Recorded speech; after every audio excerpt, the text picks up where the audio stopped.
I didn't know your last name was Jackson. That's a pretty cool name. Austin Jackson, FBI. All right, won the game this week, obviously. TCU on Friday night. Take questions for Tom. Bueller?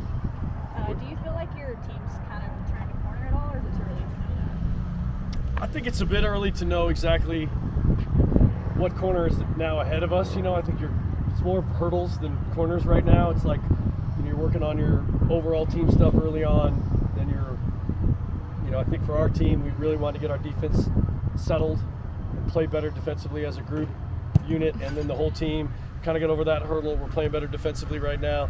For a while, we were only scoring on set pieces, so then there was a hurdle. Can we score up the middle? Can we create goals for ourselves? Can we shoot from outside the box? That started to happen a little bit, so there's that hurdle. But, then comes one of the best possession teams that we're going to see in TCU, so there's another hurdle. Can we defend in that scenario? It never ends, right? And our league is really good this year from top to bottom.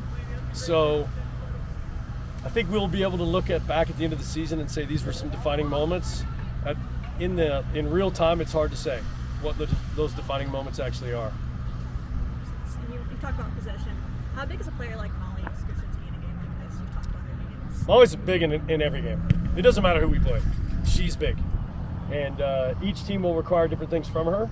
Like these guys will require more differently than Kansas did, and require differently than Baylor did. So Molly's just up for it, and she's a fabulous player.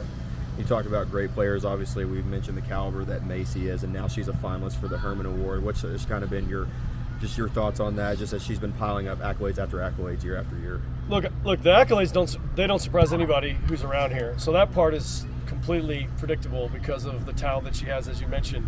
The best part is how Macy carries herself. She's very confident, but actually has a really deep, humble side to it.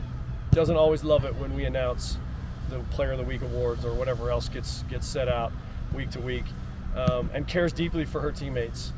So that's the part that has been so impressive through the years. She is a ferocious competitor. Like, you don't want to be in a ping pong game with her. You don't even want to beat her because you know she's going to just terrorize you for the entire game. She hates to lose. So those are the things that are fun about Macy's personality, is how she's managed expectations and accolades. What makes TCU such a challenge for y'all? Well, they're talented, really well coached. Again, they keep the ball really well. It's something that they're known for. So they're unique in that regard. I think there's a dozen or so teams out there that you really have to be on your game because they don't just give you the ball. Some teams you just know they're going to give it to you.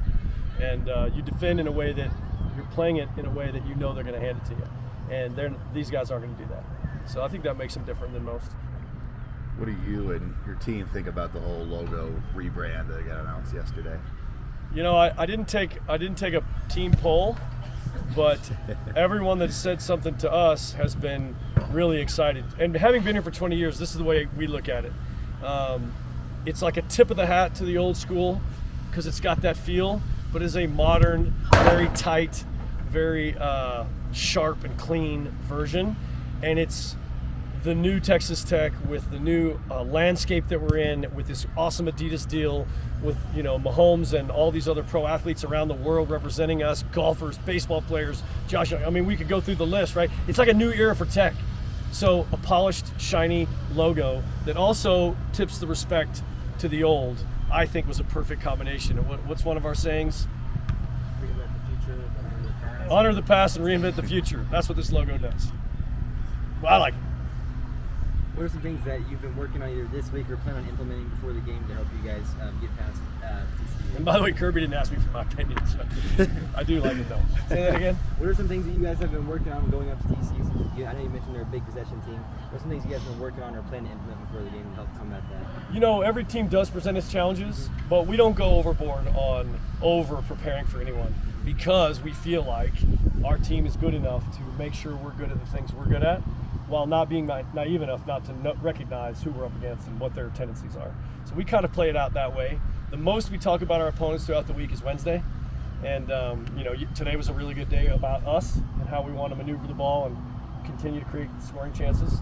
So, that's kind of the way we manage it. You get too into the weeds about the other team and you kind of lose your own identity. We don't want to do that. there's a lot of talent all over the field, as you said, for both teams, but particularly on the outside, is this one of the best matchups you might see between two teams with outside backs kind of just flying up and down both teams? Yeah, I think so. Yeah, they've certainly got talent wide, and we certainly do. And but so did Baylor. So does BYU. Whenever we get the rare chance to play those guys, I mean, I can think of a lot of teams that are good in the flanks. But you're right. There's a good set of four that are going to go out there, and both teams can bring a good outside back off the bench as well. So both teams pretty deep on the flanks. Can be a fun battle. And then Friday night, under the lights at Walker, just what makes that special for fans? It's just, I think, we told the players, it's like, it is a great environment. Our field is world class now, and all of the reasons that, our fans are engaged and they're very interactive in the games. It's a tough place to maybe come into, but the truth of the matter is the reason it's special is because they've made this place great. The players have made it a fun game to watch.